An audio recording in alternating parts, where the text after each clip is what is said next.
Management's here with Shonjrell Ladner, Hello, everyone. Miss Tennessee International, and in a couple weeks she'll be at the national level competition. Today we brought her in because I wanted to show you the process we took her through just in a 4.5 week time period. It's a grave difference than what she's experienced before, and she's done fitness competitions, and obviously she's been doing pageants for years. The biggest thing today we want to talk about is not only the process, but she's big on healthy body image. She promotes that, and then Fit Diesel and myself, we do that as well, because there's a bad psychology to food ratio, and there's a lot of myths that are out. So knowledge really isn't something that's shared often. What do you think, just from an educational standpoint, of the beginning of me teaching you what it's about scientifically, and that luckily the science backs up that food healthy relationship? What did you kind of feel from the beginning to now? Okay, so for me, it's hard to transition from what you're used to being able to do, and coming from being a fitness competitor and then going into pageantry, you have that same mentality of what you need to look like at the end of the day, and your body needs to be healthy. So in that mindset, that there's certain foods you can eat, and I was trained to eat this many meals a day between this set of hours, and not knowing to stay away from this type of fat, this type of good carb, this type of food. But what I've learned in this process, because of the numbers and the science behind it all, there are so many foods that I can still eat and still able to not only lose weight, because it's not about us losing weight, but to be able to maintain that physique that I need for stage. The science, I've been telling everybody even on the videos, that it really is calorie in, calorie out at the end of the day. It's a 24-hour clock. There's not a magic food, there's not a magic diet out there. So with Shonjrell, the biggest thing we do at Fit Diesel for her is the education piece. So we've taught her that she can eat any food that she likes. But the biggest part I was trying to push to her in the very first week, I said, I promise I'm guaranteeing I'm right, and you'll see. Have the brownie, have the muffin, have the bagels, have whatever you like with it, and just hit these numbers I'm telling you to hit for your individualistic body. And one of the things that she loved was that she couldn't share this information because these numbers are built for her. And if somebody else does her numbers, if I do her numbers, if my wife were to do her numbers, that's not going to work at all. Yeah, I do. I will say, I second that, how much I love that, because you do get put in a situation where, which is a good thing. You have your friends that look at you and they're like, oh, I need your diet plan. What are you doing? And I love that it's tailored, just for me, and I know what works for me, and you don't feel awkward about having to, share your diet with someone else, and especially not sharing it with them and then it doesn't even work anyway. So healthy body image, and that's one reason that besides today giving the data, we both at the beginning we're going to talk about weight differences in the beginning to the end process. And I'm not a big person on weight, because if someone else is Shonjrell's exact makeup for the most part, and none of us are exactly equal, right? Then they could have a bone density at the wrist that is like hers, but their bone density other places can increase. Lean body mass is also muscle, but it's also organ tissue. Someone else's organs can actually be larger than someone else's. And their muscle density can be larger than someone else, even if they're the same weight and almost the same height. And that matters because muscle density requires water, and that means you carry more water, which means more weight. So I don't like weight on anybody. I don't want them to say, I want to weigh this at the end. Because when you want to weigh this at the end, it's never the weight you thought it needed to be to look the way you want it to look. So I say, I use your weight as a data marker. It's very important for data, but other than that, that is it. You need to look how you want to look in that mirror and how a good healthy image of yourself is. And that's what's most important. We took her weight out here, and also she likes to promote that healthy body image and not how much you weigh. It's too much focus on how much I weigh. It really is. That's got to stop. It's not about what you weigh. It is not. It's the composition of muscle to fat ratio in your body that puts you in a healthy state. Psychology toward food. That's what we were talking about a second ago. I'm big on that. You really can eat the diet you want if you hit the numbers I give you. Now, I give fiber goals because it keeps you honest. You can't eat Twinkies all day long and get a certain amount of fiber. Mm-hmm. What we did with Shonjrell 4.5 weeks ago, she had a metabolic rate of 1,421 calories. That's what her body needed to stay exactly where she was at that point in time. In 4.5 weeks, she ended with 1,893 calories. So a 472 kcal, that's what it's called scientifically, or calorie difference. I put 472 calories into her diet strategically and scientifically in a 4.5 week period. And here's the kicker. She lost 9.35 pounds in that 4.5 week process. And there she is to tell you.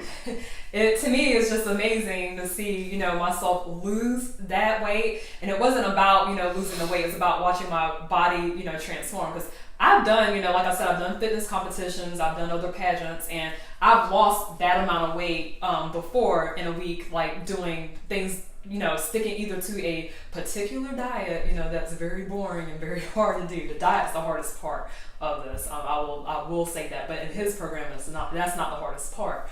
But I was amazed that I was able to eat more calories and lose more weight, because that's never happened. Yeah, she was talking like that's hokum, pretty much. She wouldn't believe that in the beginning. She started with her body weight to metabolic rate ratio. That's also some of the science. 10 times her body weight. She was dead on 10 times her body weight in calories per day. That was the range. She's up to 16.2 times her body weight in calories now. That's the difference. She went from 10 to 16.2, so a 6.2 increase in body weight ratio to calories. That's a big deal in 4.5 weeks. And the kicker was because of the strength conditioning program. Now that was very different for her. Yes. and that's not what we're talking about today, the strength and conditioning piece, but just to touch on just a piece of it, because it's very different. All the years of experience from strength coach in college to helping pro athletes, and then also agents in government.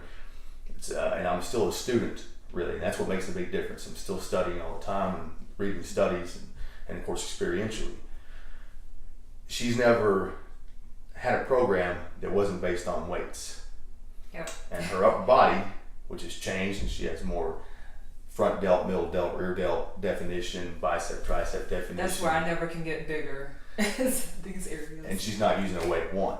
No. So I'm using a interesting calisthenic program that recruits a large amount of stability muscle with an overload principle that's always there, which makes the muscle grow because it's overloaded. And then for lower body, it is weight, but not the weights that you're used to seeing, a squat and deadlift and things of that nature.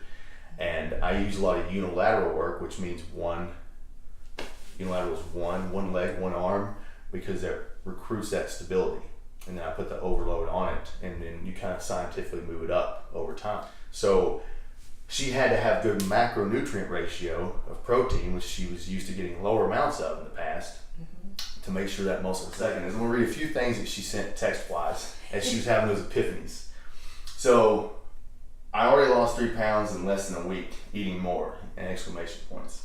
And my stomach flattened a lot. So happy. Now that was the first week of building her metabolism. And you all know me. If it wasn't working, I would say that it's not working. But I was through. Every time I tell people I'm actually eating more, they don't believe it. Nope, they don't. There's just a stigma, on pageant queens anyway, about our body image and us eating, or even not just that, me being a model or anything like that. And when I tell people, they're like, or they watch me eat, even, I'm like, yeah, I'm eating this, and they'll be sitting there starving or barely eating anything, so I'm telling you, it works. It really works. Yeah. So Shonjrell showed me some different pageants throughout time, and pictures and video you can get online. And a lot of those girls I'm seeing, that they're prepping to get on stage, but most of them are eating much less calories than they need, and that makes you look flat. Your muscles look flat when you do that. Yeah, it's just unhealthy. Yeah, you just don't look very healthy sometimes. Where this time around, she was just talking about it before we started this, she does have a very vibrant, healthy face. You can tell it's not sunken in like some girls will be. Mm-hmm. And the biggest thing is right now, she's running around with tons of energy instead of just tired and lethargic from such a calorie deficit. That's right. It starts with the inside, your heart health, your internal organs, and everything that you're taking in your body. It's not just about how skinny you are and what you look like on the outside, because it will read through everything when you're performing on stage.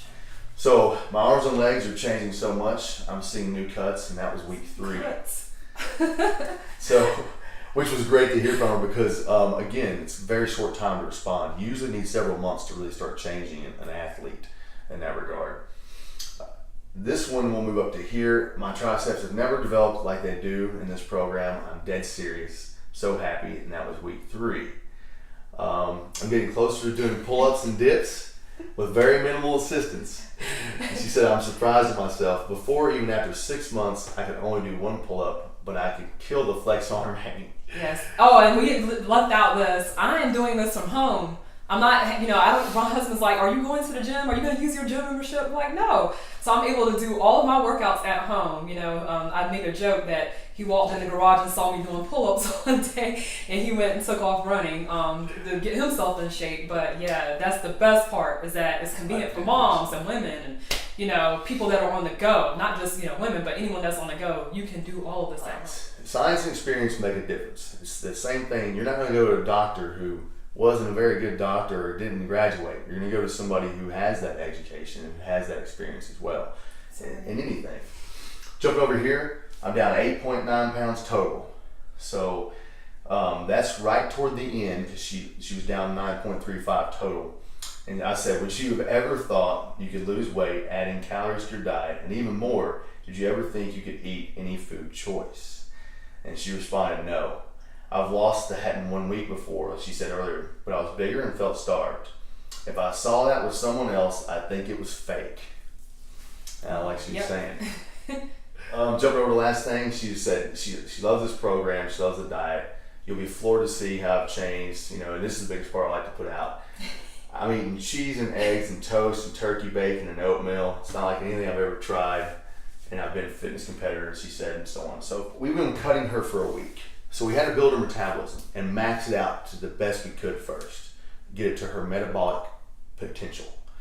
And then we were able to cut her so she can go to stage and get to where she wants to be even further. Now, she's already past where she wants to be from the previous years, but obviously she wants to reach the best potential she possibly can.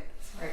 So we're going to get a few weeks of cutting her before, we're going to get 2 weeks and a few days of cutting her before she has to return to a maintenance level of eating to make those muscles look good, the skin tighter and fit that. And also she'll have tons of energy where her other competitors will not at that point. The week of competition, she'll be eating maintenance calories. They'll be still dieting. So very similar to people I put on stage for bikini or bodybuilding, same thing. You build them up at the end. This first week in the cut, she's down 2.7 pounds. Now this is what I want to tell everybody. 4.5 weeks ago, she's at 1,421 calories. Well, 5 weeks now since we're 3/4 into this week of cutting. 1,421 calories. Right now, approximately, she's dieting on that and losing weight. So again, to reiterate that, what she used to eat every day to maintain, she's now dieting on 5 weeks later and losing weight on that. Different clients require different things. At her metabolic potential, I had to say, hey, send me your weight every morning because I needed to see that trend. And that's something that's just experience-based, along with kind of a science data, but I already know her data.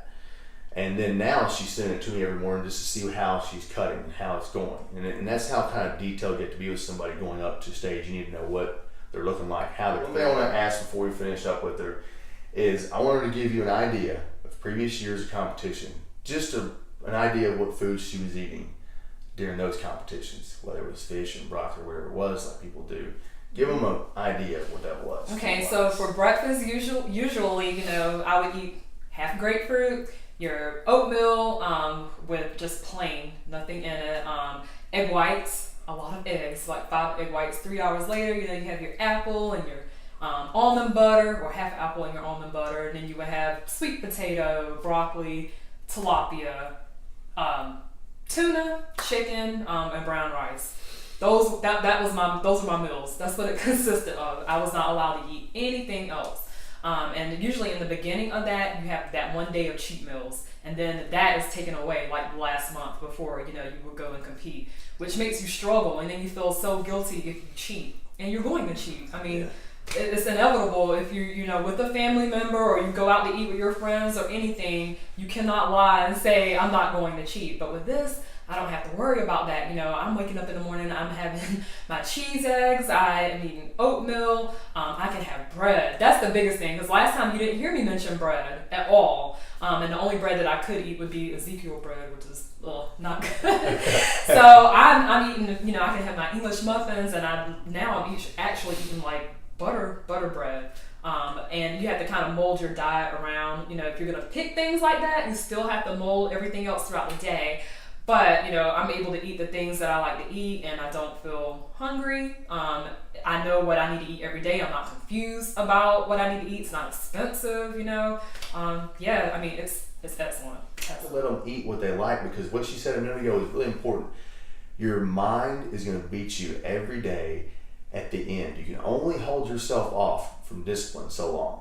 Yep. You can't be disciplined. And there for were 60 things that years. I named and that I didn't name that I hate eating, and I had no choice but to force myself to eat them, and it just made you feel sick, you know, like forcing yourself to eat 5, you know, eggs at breakfast, and then turning like, how do I turn around and cook these in a different way? And cottage cheese. Yeah. See, just stuff that I just don't like, you know, and then you have to like tell your coach, hey, I'm eating this stuff, and you know you're not eating it. So yeah. And then the last thing I'll point out too is, now this one's a real big one that I'm big on. All the years of coaching and instructing I do for law enforcement, military type stuff too. People enjoy somebody who comes in and actually want to help people, and that even though they have all this great knowledge, that they don't have this arrogance about them. It's very important to have that humble approach, because you reach your student, you reach your client, and they have better feedback and they have better success, because at the top level of athletes, or pageantry, or anything else, anything top level, your psyche is huge. Mm-hmm. And if you're positive and you feel good, you're going to perform better. That's why there's a whole world of sports psychology that goes on. So one thing with Shonjrell is she used to in the past, and she's not mentioning any coaches' names to me, so that's not important, but it's very strict on how you advertise for them or what you let out about them. In this process, I don't care if she wants to have a video, doesn't want to have a video, if she wants to share weight, doesn't want to share weight or calories. It's up to her. It's what makes her feel good. When it comes to training athletes one-on-one, or a pro athlete or college athlete, from somebody like me or a coach like this, or even when I'm the strength coach at Tennessee adjunct right now, those athletes, it's more of I'm there to help you and coach you, educate you, but you also have this somewhat of a rapport of a friendship. Now, Shonjrell and I are a little further. We're both adults, we're parents, we're married, and she needs to have that healthy relationship where she can call me and tell me anything she needs to about dietary, ask me any question, and not feel weird about it, mm-hmm. and not feel pressured to put out anything she doesn't want to put out. I'll add to that. It's just very different, because I feel like, you know, Matt's my friend, and I can actually speak to him on a different level than a lot of, I'm not going to say all of my coaches, but just not just fitness coaches. I'm saying people, you know, in general, who are there to help, you know, get you to that point. There's a difference between doing something because of a passion and doing something as a job. And I'm learning that as I go along, even, you know, volunteering in the community or whatever. It's important to have that relationship and that bond, so you don't feel, you know, so it feels personal and it doesn't feel like you're just another number, because we all are individuals. And it also helps when you're finished, you know, after you've done your competition or done what you needed to do, you have to transition, you know, back into reality. And I had a tough time with that. You're already, like I said, on an emotional high, and then when you come back, it's hard to go back to eating. You know, you're like, do I stay on my diet? You don't want to change your body. You don't want your body to go back to what it was before, and you don't know what to eat. But what's great about this program is I'm already eating things that I like, you know? So I don't have to stress out and worry about, well, what am I going to do after this pageant? And that's really big for a lot of us women in pageants, or anyone that's on a diet. You want to be able to do that and not stress out. Yep, and when she's done, she knows what her maintenance is. She knows what her metabolic rate is. Mm-hmm. She can come back and say, I'm going to hit these numbers, and I'm going to stay the same all the way through life. And each week she knows how to check that now, because I've taught her. So if something changed, if activity level decreased all of a sudden, then and her metabolic rate decreased, she would catch that in a week, maybe 2, and be able to make that adjustment and continue on. And that's the educational piece. That's different. Notice that he said the numbers. That's what it is. It's the number. So I don't have to come back and eat the same diet. I just have to stick to the same numbers. So I can change what I eat every day if I want it. I can go in there and change it. As long as it hits those numbers, I'm still going to stay the same. Yep, that's exactly right. Yep. And on July 9, our dietary interface comes out. Basically, all this coaching I do, we put that science and that math with a great computer programmer, and that's going to coach you along the way. Or pop-ups, messages that tell you you're doing well, and then it's going to automatically change your calories depending on if you were better or worse for your goal that week, and recommend different goals for you. So if you have any questions, you can always put comments in. You can reach out to us. We have videos, we have testimonials, we have all programs and services up with written material, and also those videos we walk you through step by step what it is, or promotional videos. FitDieselStrength.com. And obviously, for all of you out there who may want to be charitable toward the programs that she has, and it's not just one, it's several. She's putting out there. Think about it, because serving others really does serve yourself. That's true. So have a great day. God bless. Bye. Take care.